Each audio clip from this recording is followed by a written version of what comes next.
السلام علیکم ورحمۃ اللہ وبرکاتہ۔ دوستو، انڈیا کے ایک شخص ہیں، رائٹر ہیں اور فلمیں بھی بناتے ہیں، وسیم رضوی ان کا نام ہے۔ انہوں نے ابھی حال ہی میں سپریم کورٹ میں وہ ایک پٹیشن لے کے جا رہے ہیں کہ جس میں انہوں نے کہا ہے، درخواست دائر کی ہے۔ وہ کہتے ہیں کہ قرآن مجید میں ایسی 26 آیات ہیں، 26 ورسز ہیں کہ جو وائلنس کو پروموٹ کرتی ہیں، تشدد کو بڑھاوا دیتی ہیں، آتنک کو بڑھاوا اور پھیلاتی ہیں۔ اور ان کا کہنا یہ ہے کہ ان 26 آیات کو نکالا جائے۔ اور یہ جب قرآن کو جمع کیا جا رہا تھا تو اس وقت پہلے اور دوسرے خلیفہ نے وہ قرآن میں کچھ ایسی آیات کو ڈال دیا کہ جو نان مسلم اور جو مسلمانوں کے علاوہ دنیا کے اندر کمیونٹیز ہیں ان کے خلاف آتنک اور مسلم ینگسٹرز کے اندر، مسلم قوم کے اندر جذبات پیدا کرتی ہے کہ وہ ان کے خلاف ہوں، ان سے نفرت کا سبق دیتی ہے، لہٰذا ان کو نکالا جائے۔ وہ بھی اس کو لے کے جا رہے ہیں اور ابھی تک انہوں نے یہ نہیں بتایا کہ وہ 26 آیات کون سی ہیں۔ آج اس ویڈیو میں ہم اس بات پہ ڈسکس کریں گے کہ کیا قرآن میں ایسی آیات ہیں 26 یا 1 یا 2 یا 30 جتنی بھی آیات ہیں، کیا قرآن میں ایسی کوئی آیت موجود ہے؟ اگر وہ جو وسیم رضوی نے کہا ہے کہ یہ آیات ہیں 26، اگر وہ بتا بھی دیتے کہ وہ کون سی ہیں تو میں ان کو ایک ایک کر کے آپ کے سامنے لے کر آتا کہ اس آیت کا کیا مطلب ہے۔ لیکن یہاں پر ہم صرف ابھی تک جب تک کہ انہوں نے وہ آیاتیں بتائی نہیں ہیں، ہم اس صرف ٹاپک کے اوپر بات کریں گے کہ کیا ایسا ہے یا نہیں ہے۔ لوگ یہ کہتے ہیں کہ قرآن میں ایسی چیزیں موجود ہیں اور ایسی باتیں آئی ہیں کہ جو عرب کے اندر جو اس وقت جو کچھ کیا گیا، یعنی اسلام کے شروع کے دور میں، آج ان کی وجہ سے مسلم پوری دنیا کے نان مسلم کے ساتھ کرنا چاہتے ہیں۔ تو میں اس پہ ذرا اور آگے جاتے ہوئے یہ کہوں گا کہ اگر آپ قرآن کو پڑھتے ہیں اور اگر آپ نے پڑھا ہے تو آپ کو یہ معلوم ہونا چاہیے کہ قرآن عربی زبان کے اندر ہے۔ عربی زبان کو جب دوسری لینگویج کے اندر ٹرانسلیٹ کیا جائے گا تو دیکھا جائے گا کہ اس کے جو ورڈز ہیں، اصل میننگ ہے، اس کو کہاں تک سمجھا جا رہا ہے۔ اور اگر آپ ان ورڈز کو نہیں سمجھتے ہیں اور عربی گرامر کو آپ کو اس کا علم نہیں ہے، عربی گرامر کے اوپر آپ کو صحیح کانفیڈنس نہیں ہے، عربی گرامر کے اوپر آپ کو عبور نہیں ہے تو آپ کیا کریں گے؟ آپ یہاں پہ ٹرانسلیشن کے اندر غلطی کر جائیں گے۔ یہ وسیم رضوی یا ان جیسے لوگوں کا قصور نہیں ہے کہ جو کہتے ہیں کہ قرآن میں ایسی چیزیں موجود ہیں۔ میں تو ان کے اوپر ناراض نہیں ہوں، وسیم رضوی جیسے لوگوں پر، نہ ہی مجھے اس پہ غصہ ہے، یا جو بھی اس طرح کا سوال کرتا ہے۔ میں تو چاہتا ہوں کہ آپ اس طرح کے سوال کریں تاکہ میں آپ کو بتا سکوں کہ قرآن میں کیا لکھا گیا ہے اور اس کے کیا میننگز ہیں۔ نان مسلم کے حوالے سے بے شمار ویڈیوز میں بنا چکا ہوں جو آپ لوگوں کے سامنے آپ لوگوں نے دیکھی بھی ہیں۔ اور جب میں اس طرح کہتا ہوں کہ قرآن میں ایسا کچھ نہیں ہے تو پھر مجھ سے فوراً یہ کہا جاتا ہے کہ دیگر مولانا بھی تو کہتے ہیں، قرآن میں ٹرانسلیشن بھی تو ہے۔ تو آج اسی پہ بات کرتا ہوں۔ دیکھیں، قرآن کے اندر ایسا کچھ نہیں ہے کہ جس پہ یہ کہا جائے کہ اس کو نکالا جائے۔ وسیم رضوی یا ان جیسے لوگوں کا کہنا کہ قرآن سے ان کو نکالا جائے، میں ان کو یہ میں ان کو یہ دعوت دیتا ہوں، میسج دیتا ہوں کہ آپ یہ کہیں کہ قرآن کی ٹرانسلیشن کے اندر جو گڑبڑ ہوئی ہے اس کو سمجھنا چاہیے، یا مسلم نوجوان ان ٹرانسلیشن کو پڑھ کر سمجھ کر جو کرتے ہیں اس کو کنڈیم کرنا چاہیے۔ اور میں بھی اس بات میں آپ کے ساتھ ہوں،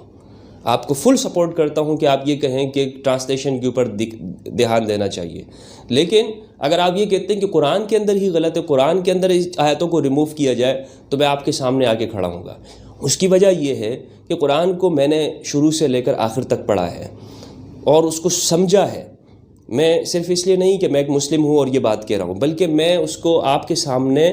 اس چیز کو پروف بھی کر سکتا ہوں۔ بہت سے لوگوں نے مجھے کہا کہ دیکھیں قرآن میں یہ بات ایسی ہے کہ وہ کہتا ہے کہ نان مسلم جہاں بھی تمہیں ملتا ہے اس کو تم مار دو۔ میں نے کہا آپ نے یہ کہاں سے کہا ہے؟ تو کہہ رہے ہم نے فلاں مولوی سے سنا۔ میں نے کہا قرآن میں مجھے بتاؤ، تو انہوں نے قرآن کی ایک آیت لا کے دکھا دی کہ جس میں لکھا تھا کہ مشرک جہاں ملے اس کو قتل کرو۔ تو میں نے ان سے کہا آپ پیچھے سے بھی آیت کو پڑھیں کہ پیچھے اس کے کیا میننگ بنتے ہیں۔ جب انہوں نے پڑھا تو انہوں نے کہا اچھا یار، تو اس کے تم معنی یہ نہیں بن رہے ہیں، ہم تو ابھی تک غلط سمجھ رہے تھے۔ بالکل یہی سیم چیز ہے۔ میں ایک مثال آپ کو اور دیتا ہوں کہ قرآن کی پہلی سورت ہے سورہ فاتحہ، جس میں قرآن کو آغاز ہوتا ہے۔ اس کے اندر آیت ہے کہ ہمیں سیدھی راستے پہ چلا پروردگار، ان لوگوں کے راستے پہ نہ چلا کہ جنہوں پر تو نے غضب کیا اور جو گمراہ ہوئے، ان لوگوں کے راستے پہ چلا کہ جن پہ انعام ہوا ان لوگوں کے راستے پہ نہ چلا جن پر تیرا غضب ہوا اور جو گمراہ ہوئے۔ اب جب اس کی ٹرانسلیشن ہوئی تو اس کے اندر غیر المغضوب علیہم ولا الضالین، یعنی غیر المغضوب علیہم جن پر غضب ہوا اور گمراہ، غضب وہ لوگ جو یہودی ہوئے اور گمراہ وہ جو کرسچن۔ اب یہ جو یہودی اور کرسچن کا لفظ ہے یہ قرآن میں اس جگہ پہ نہیں تھا، لیکن اس چیز کو ڈال دیا یہاں پر۔ تو اب اگر کوئی شخص دور سے کہے اور کہے کہ جی قرآن کہتا ہے کہ یہ یہودی گمراہ ہیں اور کرسچن جو ہیں یہ یہودی ان پر خدا کا قہر ہے اور کرسچن جو ہیں یہ کیا ہیں، یہ گمراہ ہیں، تو نفرت کی بات ہو رہی ہے، تو میں ان سے یہی کہوں گا کہ آپ نے قرآن کو پڑھا ہی نہیں ہے۔ آپ نے قرآن میں اس جگہ کو جا کے دیکھیں، یہاں پہ کسی بھی جگہ پر یہودی یا کرسچن کا ورڈ موجود نہیں ہے۔ بالکل یہی معاملہ ہوا ہے کہ 26 آیتیں جو یہ وسیم رضوی کہہ رہے ہیں، میں آپ سے کہتا ہوں 26 نہیں، 30 40 50 بھی ہو سکتی ہیں کہ جن کے ٹرانسلیشن یا انٹرپریٹیشن تفسیر میں یا ترجمے کے اندر ان کو صحیح سمجھا نہیں گیا ہے اور اس کو جو ہے وہ نان مسلم کے اوپر فٹ کر دیا گیا ہے، جس سے نفرت پیدا ہوتی ہے۔ اس کی وجہ اور کارن بھی میں آپ کو یہ بتاتا ہوں کہ آپ کو یہ معلوم ہوگا کہ جب عرب اپنے علاقے سے باہر نکلے تو عربوں کی جو امپائر ہے وہ عربوں سے باہر نکلتے ہوئے روم، استنبول اور فرانس کے بارڈر کو چھونے لگی۔ اس وقت میں پورا یورپ آپس میں لڑ رہا تھا اور ان پورے یورپ کے اندر کرسچن رہتے تھے، یہاں پر مسیحی رہتے تھے، وہ لوگ آپس میں لڑتے تھے اور ان کا آپس میں یہ بڑی ٹکر تھی کہ ہم ہزاروں سال تک آگے لڑتے رہیں گے۔ لیکن جب ان کے دروازوں کے اوپر، ان کے ملک کے بارڈر کے اوپر عرب آ کے کھڑے ہو گئے مسلمان، تو انہوں نے کہا بھائی اگر ہم اسی طرح آپس میں لڑتے رہے اور یہ ہم نے اپنے لوگوں کو سنبھالا نہیں اور لوگ جو مسلمان ہو رہے ہیں تو پھر تو ہم ختم ہو جائیں گے، دنیا کے اندر ہمارا نام و نشان نہیں ہوگا، اس لیے ہمیں ان کو جواب دینا چاہیے۔ تو انہوں نے 2 طریقوں پر جواب دیا۔ ایک تو انہوں نے کراس وائر شروع کر دی، صلیبی جنگیں جنہیں کہا جاتا ہے، اور دوسرا انہوں نے کیا کیا، انہوں نے کہا کہ مسلمانوں کو یا عربوں کو کون سی چیز ایک کر رہی ہے، تو انہوں نے دیکھا کہ یہ چیز ہے قرآن، تو کہا کہ اس کی جو ٹرانسلیشن ہے یہ ایسی کر دو کہ ہماری جو عوام ہے یا دنیا کی جو پبلک ہے وہ مسلمانوں سے نفرت کرنے لگیں۔ تب انہوں نے اس کی ٹرانسلیشن کی، اور اس کی ٹرانسلیشن کے اندر انہوں نے جہاں بھی مشرک کا لفظ تھا یا کافر کا تھا اس میں انہوں نے جوز، کرسچن ان لوگوں کو وہاں پہ داخل کر دیا اور کہا، اپنی عوام کو دکھانے لگے دیکھو تم جس اسلام کی طرف جا رہے ہو یا جو اسلام جس اسلام کی تم بات کر رہے ہو وہ تو تمہیں مارنے کی بات کر رہا ہے، وہ تو یہ کہہ رہا ہے کہ جو نان مسلم ہے وہ کافر ہے، جہنم میں جائے گا، مار دو ان کو، وہ تمہاری نسلیں ختم کرنے کے لیے آیا ہے، تم اس کو کیوں ایکسیپٹ کر رہے ہو؟ تو اس وقت میں یہ پروپیگنڈا شروع کیا گیا، اور جو آگے جا کر جب مسلم لوگوں نے اس کو ٹرانسلیٹ کیا، اور اس وقت میں ایسے مسلم لوگ بھی موجود تھے، تفسیر لکھنے والے، ترجمہ کرنے والے، کہ جنہوں نے اپنے لوگوں کو ایک بڑھاوا دینے کے لیے کہ آپ تو جاؤ، آپ نے لڑنا ہے، انہوں نے کیا کیا، اس ٹرانسلیشن کو ایکسیپٹ کیا اور انہوں نے بھی کہا ہاں جہاں پہ نان مسلم ہیں ان سے مراد تو یہی لوگ ہیں، انہی لوگوں کو تو ہم نے کمزور بنانا ہے، انہی لوگوں کے اوپر ہم نے کیا کرنا ہے، حکومت کرنی ہے، امپائر بنانا ہے۔ یہ ایک بنیادی وجہ ہے دوستو کہ جس کی وجہ سے آج ٹرانسلیشن کے اندر جو یہ کہا جاتا ہے کہ اس کی وجہ سے نفرت پھیلتی ہے، وہ اس ٹرانسلیشن کی بات ہے، نہ کہ قرآن مجید کے اندر۔ قرآن کے اندر ایسی کوئی بھی آیت نہیں ہے میرے دوستوں، میرے بھائیوں، کہ جس کے اندر یہ آپ سے کہا جاتا ہو کہ آپ نفرت کریں، غیر مسلم سے نفرت کریں، یا اس میں آتنک کو بڑھاوا دیا جاتا ہو، وائلنس کو پروموٹ کیا جاتا ہو، ایسی آیت نہیں ہے۔ آپ کو سچ جاننا ہوگا، اور سچ ہے ریسرچ سے۔ بھگوت گیتا کے اندر ہے، میں یہاں پر بھگوت گیتا کے الفاظ کوٹ کروں گا، قرآن مجید کے نہیں، تاکہ آپ کو یہ چیز اور مزید کھل جائے۔ بھگوت گیتا میں ہے کہ سچ کو سامنے لانا، سچ کو ظاہر کرنا، یہ اب تمہاری ذمہ داری ہے کہ تم کہو کہ سچ جو ہے وہ سچ ہوتا ہے، سچ کو سچ کہنا وہ آپ کی ذمہ داری ہے۔ تو میں آپ سے یہ کہوں گا کہ آپ نے اگر کہیں سے سن لیا ہے یا پڑھ لیا ہے، لوگوں نے بتا دیا ہے، اس پر بلیو نہ کریں، بلکہ آپ اس چیز کو خود اتر کے دیکھیں۔ یہ 30 آیات کی یا 26 ورسز کا جو کہا جا رہا ہے کہ قرآن میں ایسی جو پروموٹ کرتی ہیں، آپ کہیں کہ ٹھیک ہے آپ کہہ رہے ہو، میں آپ پہ غصہ نہیں ہو رہا ہوں، آپ مجھے دکھاؤ کہ کون کون سی جگہ پر ہے۔ پھر اس کو آپ نے اس عربی میں ہے اس کی جاننے والے سے اس کی جا کے ٹرانسلیشن وہاں پہ پڑھیں، اور ایک نہیں قرآن کی 85 ٹرانسلیشن موجود ہیں، ہر ایک میں دیکھیں تو آپ کو تھوڑا الگ لگے گا، تو آپ یہ کہو گے کہ بھائی یہ تو الگ الگ کیوں ہے؟ یہاں پر کوئی تو ایسی بات ہے کہ جس کی وجہ سے اس میں مجھے الگ لگ رہا ہے، تو آپ اس میں کسی جو قرآن کو سمجھنے والا ہو اس کی رہنمائی لے سکتے ہیں، مدد لے سکتے ہیں. تھوڑی عربی جو ہے وہ اس میں آپ اس کو سیکھ لیں، یا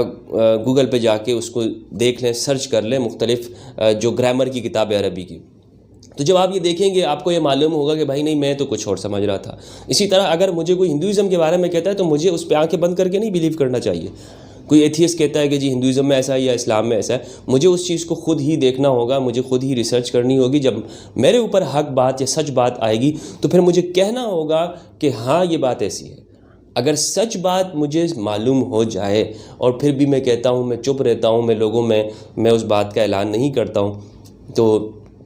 یہ جو ہے وہ میری طرف سے سچائی نہیں ہوگی، حق پرستی نہیں ہوگی. تو میں نے آپ کو بتایا. اب جیسے ہی وسیم رضوی کی وہ 26 آیاتیں بتاتے ہیں تو میں اس کی ایک ایک آیت کو آپ لوگوں کے سامنے لے کر آؤں گا اور اس کو بتاؤں گا کہ اس میں بتاؤں گا کہ اس میں یہ کون کون سی بات ہے اور اس کا کیا مطلب ہے، اصل بات کیا ہے. اور اگر آپ کو بھی ایسا کچھ معلوم ہوتا ہے جس میں آپ یہ کہتے ہو کہ قرآن میں یہ چیز نہیں ہونی چاہیے تھی اور جو آج کے زمانے میں ہے اور یہ وائلنس کو پروموٹ کرتا ہے، تو آپ کمنٹ کے اندر وہ آیت لکھیں، وہ نمبر لکھیں. میں اس پر بھی جو ہے وہ آپ لوگوں کے ساتھ ویڈیو بنانے کو تیار ہوں، میں اس میں بھی آپ کو رپلائی کروں گا. دوسری بات میں آپ سے یہ کہنا چاہوں گا کہ مجھ سے پہلے یہ سوال ہوا تھا کہ آپ یہ بتائیں کہ اگر یہ چیزیں اس زمانے میں تھی، جیسے مشرک کا ورڈ ہے یا کافر کا اس زمانے میں تھا، تو آج اس کو قرآن میں ہونے کی کیا ضرورت ہے. اس پہ میں آپ کو یہ کہوں گا کہ قرآن یونیورسل بک ہے. قرآن کے اندر اس زمانے کے اندر جو باتیں ہوئی تھیں اسے ہم نے آج یہ دیکھنا ہے کہ کیا یہ چیزیں ہمارے اندر تو نہیں ہیں، کیا ہم تو جھوٹ نہیں بولتے، کیا ہم تو لوگوں کو نقصان نہیں دیتے، کیا ہم تو مذہب کے نام پر لوگوں کو مجبور تو نہیں کرتے. تو ان کو ہٹانے کی ضرورت نہیں ہے قرآن مجید کے اندر. قرآن جیسا ہے اسی طرح ہی رہے گا، لیکن اس کو جو لباس پہنایا جاتا ہے وہ لباس ہمیں دیکھنا ہوگا کہ کیا اس لباس کی وجہ سے جو ہے وہ یہ صحیح بھی ہے یا نہیں ہے. مثلا ایک انسان ہے، اس کا رنگ کچھ بھی ہو سکتا ہے، لیکن اگر ہم یہ کہیں کہ ایک انسان کو اس کے رنگ کی وجہ سے یا اس کے لباس کی وجہ سے نفرت کریں تو پھر ہم درست نہیں ہوں گے. ہمیں کیا کرنا ہوگا، اس انسان کی نیچر کو سمجھنا ہوگا. بالکل یہی معاملہ کتابوں کے اندر بھی ہے، قرآن میں ہے، بھگوت گیتا، کہ ہم قرآن کو دیکھیں. اگر قرآن ہمیں یہ چیز نہیں کہتی بلکہ اس قرآن کو بتانے والے لوگ ایسے ہیں جو لباس اس کو پہنا رہے ہیں، جو اس کو رنگ دے رہے ہیں، تو ہمیں پھر اپنی یہ سوچ بدلنا ہوگی. تو وسیم رضوی کی جیسے ہی وہ 26 آیتوں کو آتے تو میں اس پہ رپلائی کروں گا اور آپ لوگوں کو بتاؤں گا کہ اس کی اصل میننگ کیا ہے. بہت بہت شکریہ.